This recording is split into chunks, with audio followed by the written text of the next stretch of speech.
Misalnya begini Kak, ketika kita zikir ya Ghaniyu misalnya, wahai Allah yang maha kaya, wahai Allah yang maha kaya, itu kita sedang menghayati kekayaan, kemahakayaan Allah. Ya, bukan sedang mengotot untuk diberi kekayaan oleh Allah gitu. Iya, seringnya bukan gitu. Jadi kita yakin bahwa Allah maha kaya, itu zikir namanya. Ya, kalau ingin kaya namanya mikir. Nasihat Jalaluddin Rumi kan, semua tunduk dalam singgasana cinta. Sehingga ketika pikiran itu kita cintai, pikiran itu tunduk. Dicintai itu apa sih? Diterima apa adanya kan? Ketika iya betul, ketika emosi dicintai, dia akan tunduk. Dan mencintai itu caranya bagaimana? Bila kita relaksasi, apakah sunatullah semesta juga akan berubah? Apakah berpengaruh juga dengan semesta atau berkaitan dengan konsep LOA? Matur nuwun. Iya, secara teoritis jawaban saya iya. Secara praktek seringnya tidak.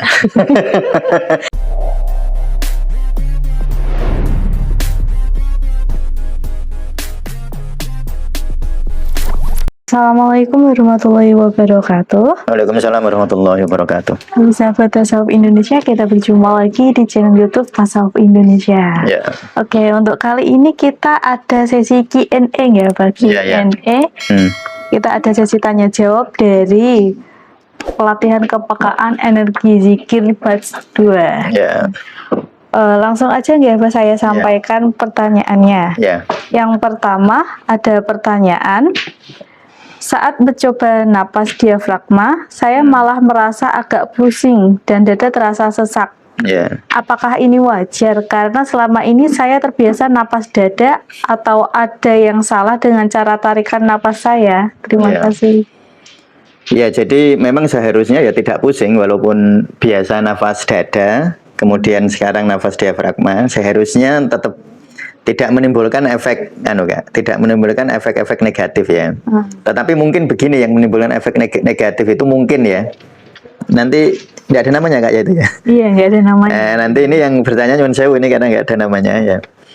Nanti begini, bisa jadi mengapa rasanya tidak nyaman karena memaksakan diri. Jadi memaksa untuk tarik nafas lewat perut ya. Nafas diafragma ya. Jadi nanti latihannya pelan-pelan saja, tidak harus dipaksakan begitu ya. Nah, paling bagus ya ini kalau di dalam kepekaan energi zikir itu sebenarnya saya tidak terlalu menekankan di teknik napas diafragma ya. Walaupun itu penting sekali dan itu idealnya begitu. Tetapi jika teman-teman tidak bisa belum bisa melakukan nafas diafragma, saya kira itu tidak menjadi soal, tidak menjadi masalah, nafas senyamannya saja. Tetapi jika ingin latihan napas diafragma, saya minta latihannya untuk pelan-pelan, betul, nggak usah dipaksakan gitu ya, nggak usah dipaksakan, rileks saja. Dan begini Kak, ketika tidak bisa jangan marah kepada diri, itu penting ya. Karena kita itu seringkali itu gini, kalau melakukan riyadhah lalu nggak bisa, terus kita menyalahkan diri. Kita itu sering tidak sadar bahwa bisa dan tidak bisa itu dari Allah gitu. Kita sering nggak sadar kayak gitu. Jadi bisa ya dari Allah, ya tidak bisa ya dari Allah. Jadi misalnya tidak bisa ya nggak masalah, nggak usah menyalahkan diri. Besok tinggal diulang lagi, nggak bisa ya diulang lagi. Wong itu kalau orang niatnya kayak gitu malah jadi ibadah. Dalam artian niat yang baik lalu diikhtiari itu kan ibadah. Ya, jadi bisa jadi ini mungkin ya. Saya sekali lagi ini saya garis bawahi mungkin problemnya adalah mengapa muncul ketidaknyamanan, mungkin ada semacam dipaksa tadi waktu berlatih.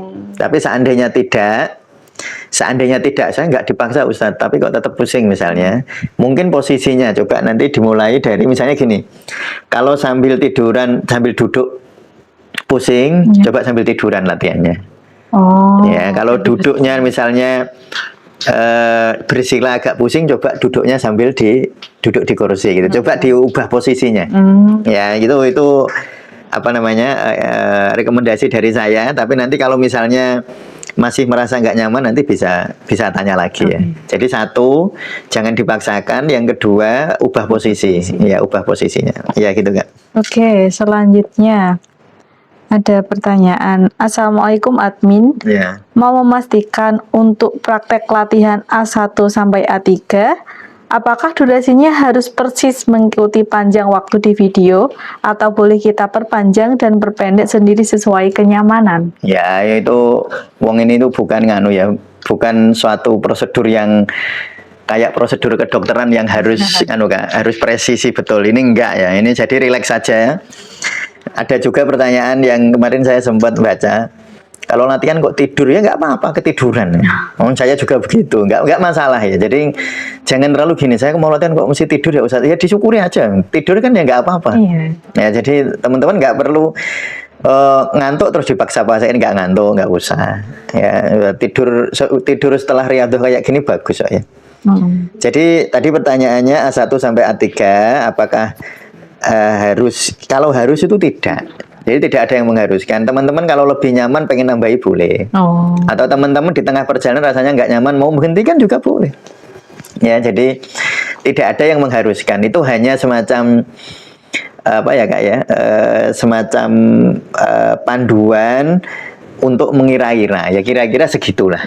Ya. Tapi masalah lama sedikit teman-teman nanti tergantung situasinya. Misalnya gini contoh ya. Pas latihan relaksasi di tengah-tengah ada tamu. Ini boleh dihentikan nggak? Ya dihentikan aja nggak apa-apa. Menerima tamu itu malah wajib menghormati tamu. Kayak latihan kayak gini itu bukan apa sunnah aja enggak.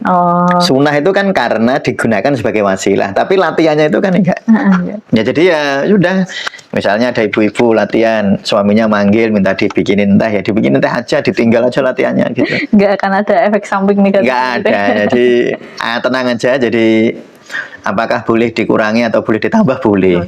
Kalau nyaman, wah kita kurang lama, tambahin. Kalau lebih, kita kok terlalu lama, dikurangi gitu aja. ya gitu. Selanjutnya, mohon arahannya. Waktu masuk ke latihan A3, menyadari dan mensyukuri, pikiran saya malah sering melayang-layang kemana-mana, teringat tentang kerjaan. Bagaimana ya cara mengembalikan fokusnya supaya tidak blank? Ya kembali ke napas saja. Jadi langsung sadari napas. Kan itu kan ada kan berapa Pak? A3. A3 ya. Latihan A3. Latihan A3 itu menyadari dan mensyukuri ya. Misalnya sambil terus menyadari napas kan ada tulisan gitu tuh itu. Ya jadi disadari napas saja itu paling sederhana. Jangkarnya itu napas ya. Jadi setiap kita pas riyadhah itu tiba-tiba pikirannya melayang-layang kemana-mana, jangkarnya nafas. Langsung nikmati nafas, tapi ingat tanpa menyalahkan diri. Apalagi nyalain pikiran. Jangan disalahin. Nah, jadi pikiran itu bukan untuk disalahkan. Jadi pikiran itu kita lampaui.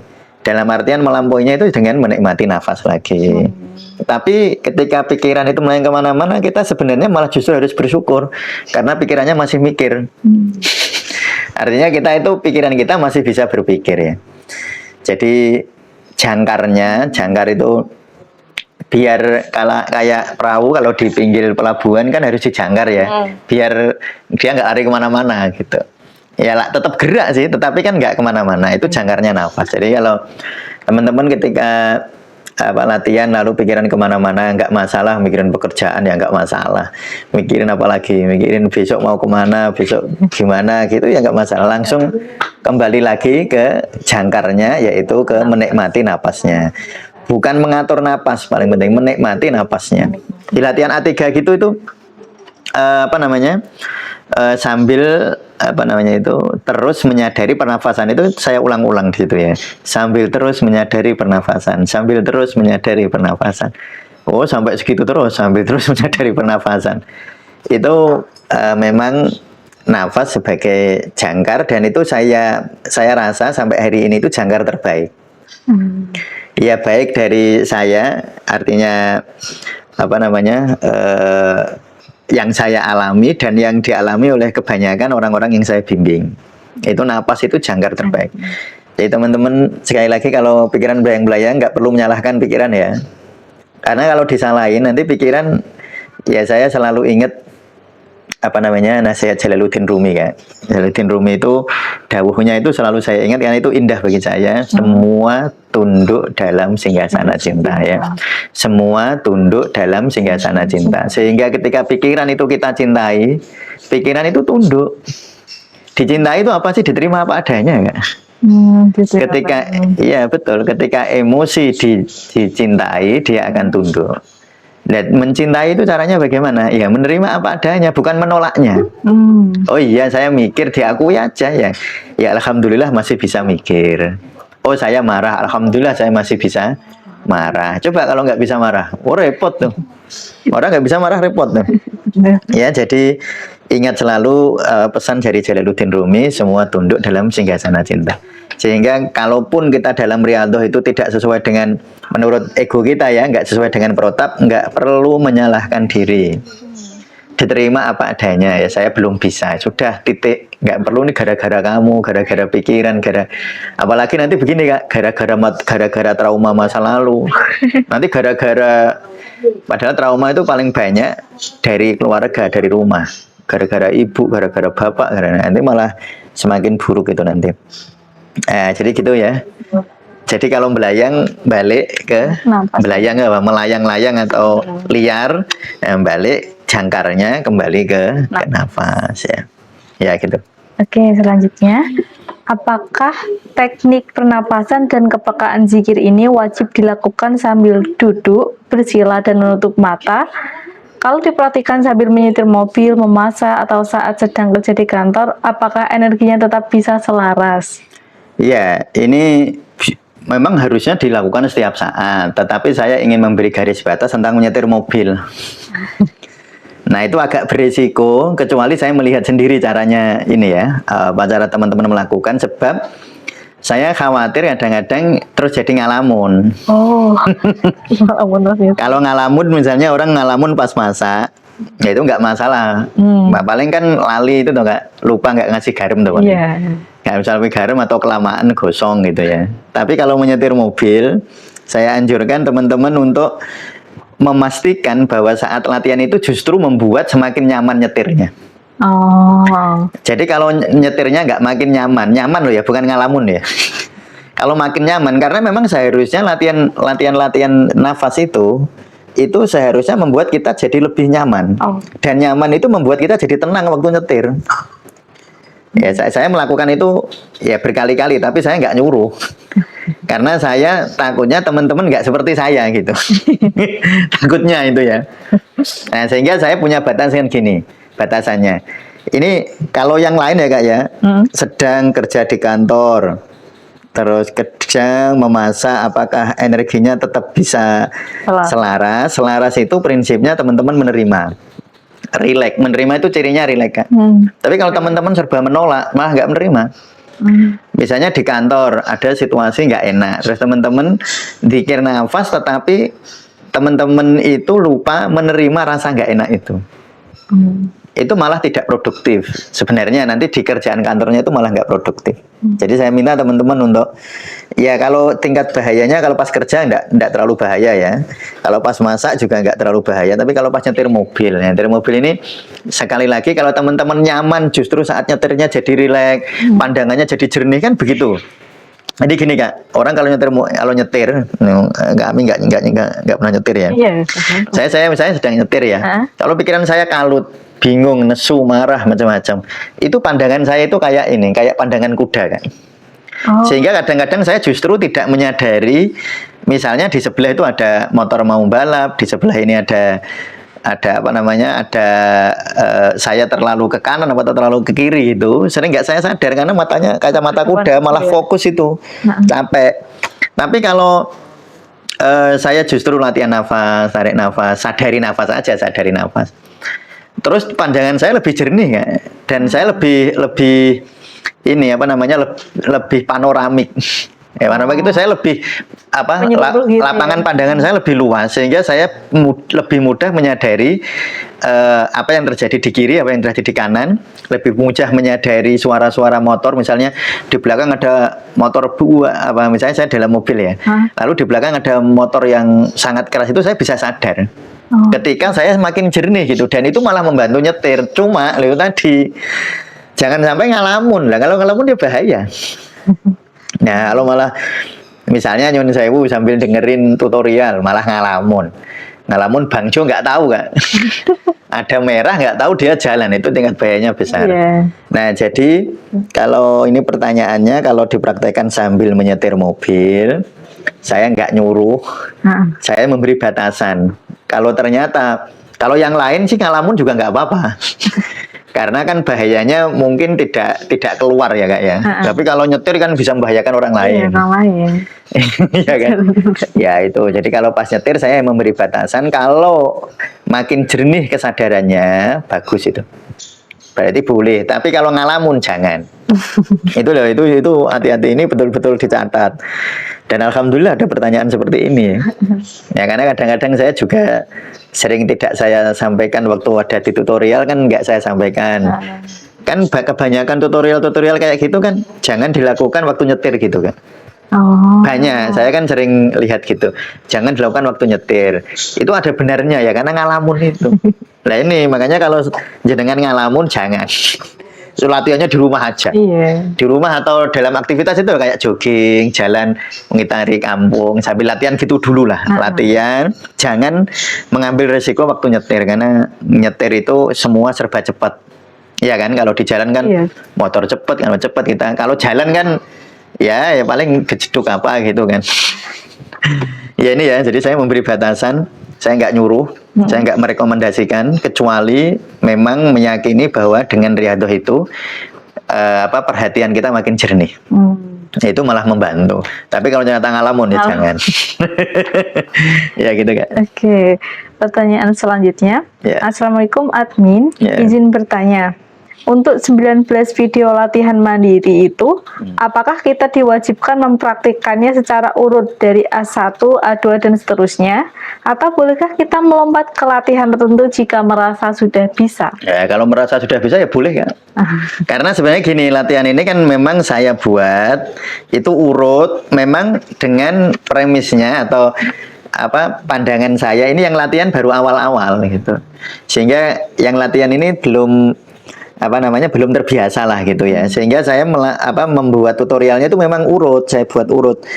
Jadi pertama pengenalan sensasi dulu, setelah mudah mengenal, menguatkan sensasi. Pertama kan mengenal dulu, latihan A1 sampai A4 itu kan mengenal dulu ya.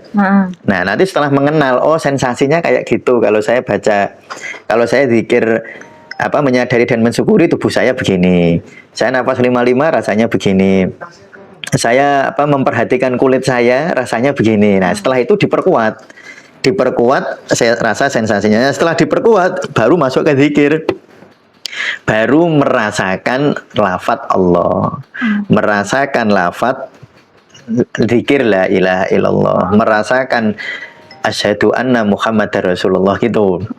Nah baru setelah itu nanti baru ada prakteknya ke orang lain, praktek ke diri sendiri, terutama pas menyentuh itu loh Kak. Menyentuh untuk, kan kata Rasulullah kalau tubuh kita sakit, untuk yadaka alalati ta'alam. Nah itu baru latihan menyentuh nanti. Jadi ini sebenarnya saya buat urut Kak. Nah tapi bagi teman-teman yang merasa, wah ini tutorialnya gampang diikuti, terus teman-teman sudah bisa, ya nggak apa-apa loncat-loncat. Ya jadi, misalnya gini. Ini kan kebetulan sampai hari ini kan baru pertemuan pertama. Kita itu baru latihan nanti sampai seminggu itu sampai B4. Sampai latihan B4. Ini seminggu ini ya. Nah, sampai hari Sabtu besok. Nah, tapi teman-teman kok rasanya, wah, kan sudah saya berikan tutorial semua 19 audionya. Teman-teman ternyata kok coba saya B5 tak nyoba gitu. Nggak usah nunggu saya ngelatih. Nggak apa-apa. Nggak apa-apa. Bahkan langsung latihan D2, yaitu mengalirkan energi atau menjadi wasilah energi ke orang lain. Mau praktek juga boleh, aman loh itu. Yang nggak aman ya tadi yang nyetir tadi itu. Nah itu yang saya harus memberi batasan betul.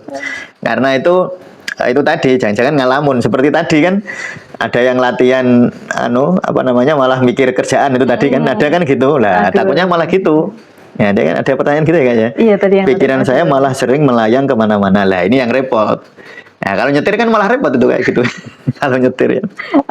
Nah, itu ya. Tapi kalau teman-teman mau latihan ngejelong-ngejelong, karena teman-teman merasa sudah baca bukunya, terus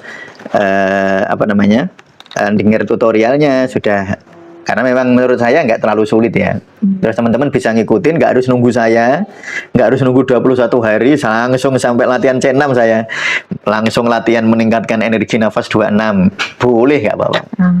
Nah, jadi ini itu saya buat urut, kan memang ini kan judulnya kepekaan energi zikir. Satu, mengenali sensasinya. Setelah kenal dikuatkan. Setelah kuat baru dipakai. Dipakai untuk zikir. Nah, setelah zikir dipakai untuk kemanfaatan untuk orang lain, kemanfaatan untuk ya tadi misalnya digunakan untuk perut saya kok nyeri ya. Nah, sambil zikir, sambil dipegang perutnya, itu namanya kemanfaatan.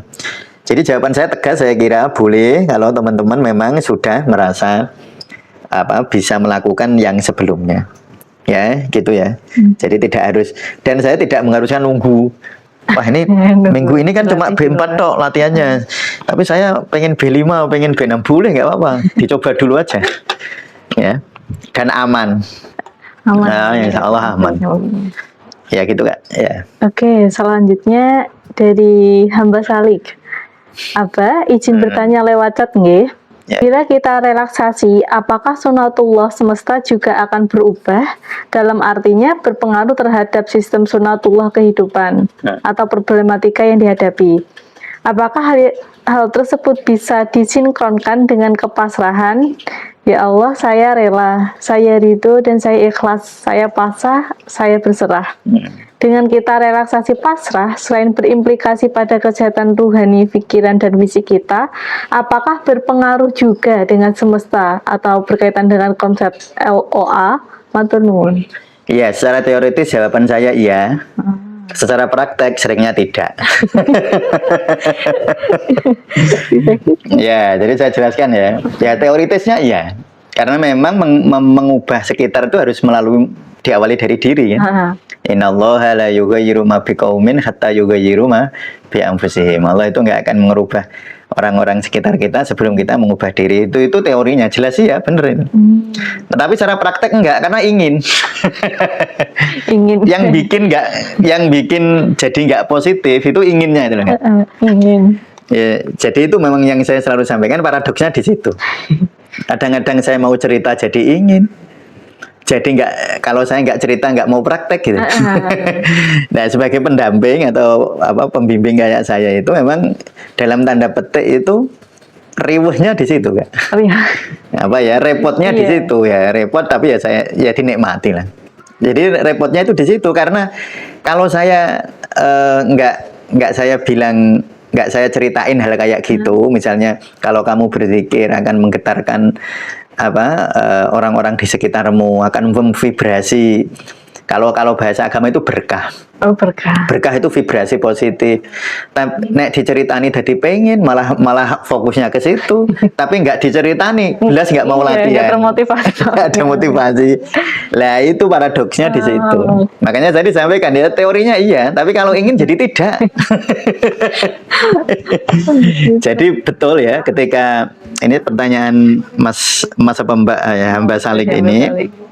Ya, jadi apakah hal tersebut bisa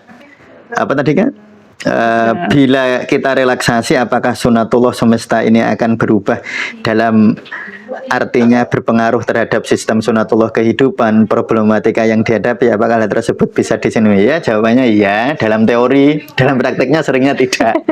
Karena dalam prakteknya kita sering malah fokusnya ke situ. Wong zikir itu yang digulai Allah. Iya. Bukan penyelesaian masalah. Ya, kemarin saya ngobrol sama Bu Budi, di peserta di sini juga yang Priantun Jogja Bangun Tapan. Kan setelah malam itu paginya kan terus ngobrol ya. Ngobrol privat lah sama saya. Ya, saya cerita, memang tasawuf itu tidak menyelesaikan masalah. Wong tasawuf itu yang diurusi yang punya masalah. Yang punya masalah. Objeknya tasawuf itu yang punya masalah, bukan masalahnya. Kalau masalah kesehatan itu objeknya dokter nggak? Atau objeknya saya sebagai terapis aku pressure, bekam itu objek saya ya kesehatan. Tapi kalau tasawuf ya objeknya nggak gitu. Tasawuf itu objeknya yang merasa punya masalah gitu. Makanya tasawuf itu bukan menurunkan hipertensi, tetapi mengingat Allah melalui hipertensi. Gitu loh, tasawuf itu gitu. Misalnya lagi punya masalah ekonomi, tasawuf itu tidak menyelesaikan masalah ekonomi. Ya, tasawuf itu membuat orang mengingat Allah melalui masalah ekonominya, bukan menyelesaikan ekonomi. Jadi jangan, kebetulan saya tadi barusan nulis itu tentang itu ya, nanti saya share itu. Karena itu penting ya. Ya itu tadi, tapi ya saya sekali-kali saya nggak gitu juga gitu. Karena kalau saya gitu terus nanti ya nggak mau latihan itu. Iya. Tapi kalau gitu terus akhirnya lupa tentang ini. Akhirnya lupa tentang hakikatnya. Ya, jadi jawaban saya kira agak tidak jelas ya, nggak apa-apa ya Kak ya. Jawaban saya agak tidak jelas, yaitu bahwa apakah zikir itu bisa mengubah kehidupan kita, bisa menyelesaikan persoalan kita. Jawaban teorinya iya, dalam prakteknya sering tidak. Karena dalam praktek seringnya kita malah fokus ke situ. Misalnya begini Kak, ketika kita zikir ya Ghaniyu misalnya, wahai Allah yang maha kaya, wahai Allah yang maha kaya, itu kita sedang menghayati kemahakayaan Allah. Ya, bukan sedang mengotot untuk diberi kekayaan oleh Allah gitu. Iya, seringnya bukan gitu. Jadi kita yakin bahwa Allah maha kaya, itu zikir namanya. Ya, kalau ingin kaya namanya mikir. Jadi kalau zikir itu mengingat Allah yang maha kaya. Tetapi kalau ingin kaya namanya mikir. Itu bukan zikir. Salah Ustaz? Enggak, itu enggak salah. Tapi jangan nyebut itu zikir. Ya gitu ya. Jadi mungkin jawaban saya memang dan ada lanjutan nggak tuh? Bila kita relaksasi pasrah, selain berimplikasi pada kesehatan rohani, fisik dan pikiran kita, apakah berpengaruh juga dengan semesta? Ya, jawabannya begitu tadi ya. Ya, teorinya ya, tapi seringnya tidak. Ya, saya kira gitu. Oke. Ya. Pertanyaan terakhir dari Ibu Siti Kumyati.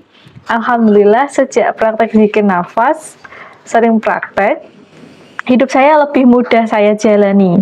Kebetulan tanggal 1 September mau operasi. Tapi saya zikir terus dan alhamdulillah jadi lebih bisa menerima dan enjoy. Terus saya sudah kena tipu, saya sadari nafas saja sambil zikir la ilaha illallah. Alhamdulillah saya jadi nggak bingung. Terima kasih Ustadz untuk pembelajarannya. Hidup saya jadi lebih bahagia karena berserah sepenuhnya sama Allah. Nah itu yang ya itu sebenarnya ya begitu itu memang ya ini saya kira bagus ini pertanyaannya. Terima kasih ya, sudah bertestimoni. Tapi teman-teman yang mendengar testimoni kayak gitu nggak usah ingin gitu juga. Jadi gini. Jadi terima kasih testimoninya. Jadi yang betul memang begitu ya. Jadi memang ini si ibu tadi cerita bahwa tanggal 1 mau apa? Operasi. Memang zikir nafas itu tujuannya bukan mau operasi atau tidak, atau mencegah operasi, enggak. Mau operasi atau tidak operasi, yang penting ingat Allah itu. Nah itu. Ya itu pentingnya kan di situ. Jadi kan jadi tidak masalah operasi, tetapi jadi apa? Jadi tetap tenang kan tadi ya. Jadi tetap enjoy ya. Nah, gitu. Enjoy. Atau misalnya tadi ada masalah ekonomi apa gimana. Ya bukan menyelesaikan ekonominya, tetapi membuat tenangnya. Tenangnya. Nah, itu zikir itu di situ sebenarnya. Jadi malah kalau yang fokus ke, tapi gini ya memang ya, ini paradoksnya. Yang fokus ke penyelesaian masalah itu yang nggak selesai masalahnya. Iya, itu banyak seperti itu memang gitu ya. Nah ini ya, jadi yang kalau zikir itu fokusnya ke penyelesaian masalah-masalah itu dalam pengamatan saya itu yang malah nggak selesai masalahnya. Tapi yang zikir memang yang dicari Allah dengan kemauan untuk menerima realitas, sehingga ya Allah saya terima ini. Saya tidak marah kepada keadaan, saya mau terima dan ikhlas, mengikhlaskan ini. Malah yang gitu-gitu itu, yang malah masalahnya cepat selesai. Karena memang rumusnya kan alam nasroh laka sadrok wa wada'na anka wisrok. Aku lapangkan dadamu, lalu aku angkat beban-beban hidupmu. Rabbi shrah li sadri wa yassir li amri. Ya Allah, lapangkan dadaku lalu mudahkan urusanku. Itu rumus. Nah, tetapi ya terus paradoksnya balik tadi Kak. Akhirnya karena tahu begitu tuh malah fokusnya saya ini sudah lapang dada tapi kok nggak selesai. Ya berarti belum lapang dada. Nah, itu paradoksnya Kak. Yang memang saya Ya mungkin nganu ya, kalau saya mengamati perjalanan puluhan tahun dalam pendampingan itu, memang bulet-bulet ya, apa ya namanya, kayak orang itu bolak-balik itu loh Kak. Jadi siklusnya gitu ya nggak mau pergi tapi pulang lagi, nggak nyampe-nyampe gitu loh. Nah itu kayak orang bingung itu di situ itu. Muter-muter. Iya muter-muter, dia merasa sudah sungguh-sungguh. Tapi kok masalah saya masih selesai. Duh, berarti gak sungguh-sungguh itu. Iya, fokusnya masih di masalah. Sungguh-sungguh itu siap dengan masalah, bukan hanya siap ketika masalahnya selesai. Orang yang benar-benar berzikir itu bukan siap untuk selesai masalahnya kan. Siap kalau masalahnya belum selesai. Itu zikir namanya. Nah, ya saya kira gitu Kak Ami. Ada beberapa pertanyaan yang mungkin belum sempat saya jawab. Nanti insya Allah di podcast berikutnya akan saya jawab, dan jika teman-teman merasa perlu untuk bertanya atau tadi dari jawaban-jawaban saya merasa perlu teman-teman memahami lebih dalam, teman-teman bisa chat pribadi saya atau chat admin atau di grup atau di komentar ini YouTube ini. Ya, terima kasih kan. Iya, terima kasih Abah untuk hari ini. Untuk sesi kali ini kita cukupkan ya. Mungkin kalau teman-teman masih mau bertanya seperti yang disampaikan Abah bisa dilakukan tadi. Kita akhiri sesi ini. Wassalamualaikum warahmatullahi wabarakatuh. Waalaikumsalam.